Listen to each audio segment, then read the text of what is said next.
সাধারণ সভা রেজলিউশনে পৌঁছে।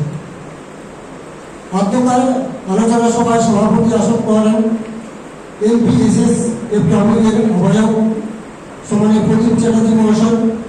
সভায় অতিথি আসন অলঙ্কৃত করেন পরিবেশ সংগঠনের দিশা এর সম্পাদক এবং দক্ষিণবঙ্গ মৎস্যজীবী ফোরামের উপদেষ্টা শশাঙ্ক দেব। সম্পূর্ণ সভাটি পরিচালনা করেন সুজয় কৃষ্ণ জানা। সভার শুরুতে তিনি বলেন, মেদিনীপুর জেলা উপকূলীয় মৎস্য ভেটারি ইউনিয়নের 2022-23 সালের আজ সাধারণ সভা। এই সভায় সারা বছরের কাজের প্রতিবেদন পাঠ করবেন অজিত প্রামাণিক এবং সারা বছর হিসাব পাঠ করবেন সংগঠনের কোষাধ্যক্ষ অমর মণ্ডল।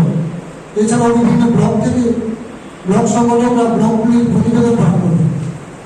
সবার ব্লকগুলির প্রতিবেদন পাঠ শুরু হয় প্রথমে রামনগর 1 ব্লকের তরফ থেকে সবাই প্রতিবেদন পাঠ করেন কৃষ্ণগোপাল মণ্ডল এবং প্রদীপ ওঝা। রামনগর 2 ব্লকের তরফ থেকে প্রতিবেদন পাঠ করেন পিন্টু দাস এবং অরুণ ওঝা।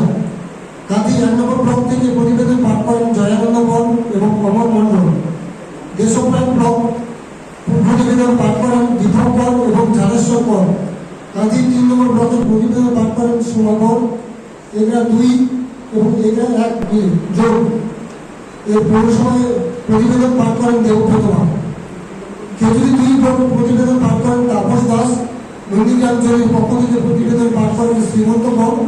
প্রত্যেক ব্লকের প্রতিবেদন থেকে ওই ব্লকের সাংগঠনিক তথ্য এবং গত 1 বছরে ব্লকে হওয়া সাংগঠনিক কাজের হিসাব উঠে আসে। এছাড়াও ব্লকগুলির মৎস্য ভেটারদের কী ধরনের সমস্যার সম্মুখীন হতে হয় তাও জানা যায়। সভার সভাপতি প্রদীপ চ্যাটার্জি মহাশয় অজিতবাবুকে বার্ষিক প্রতিবেদন পাঠ করার কথা বলেন। সংগঠনের সম্পাদক অচিন্ত প্রামাণিক মেদিনীপুর জেলা উপকূলীয় মৎস্য ভেটারি ইউনিয়নের বার্ষিক প্রতিবেদন পাঠ করেন। প্রতিবেদনে তিনি সংগঠনের প্রতি ক্ষুদ্র ও প্রান্তিক মৎস্য ভেটারদের ভরসার কথা সবাই তুলে ধরেন। এছাড়াও তিনি বলেন, মৎস্য ভেটাররা আজ সমাজে নিজেদের জায়গা মর্যাদার সাথে প্রতিষ্ঠা করেছেন।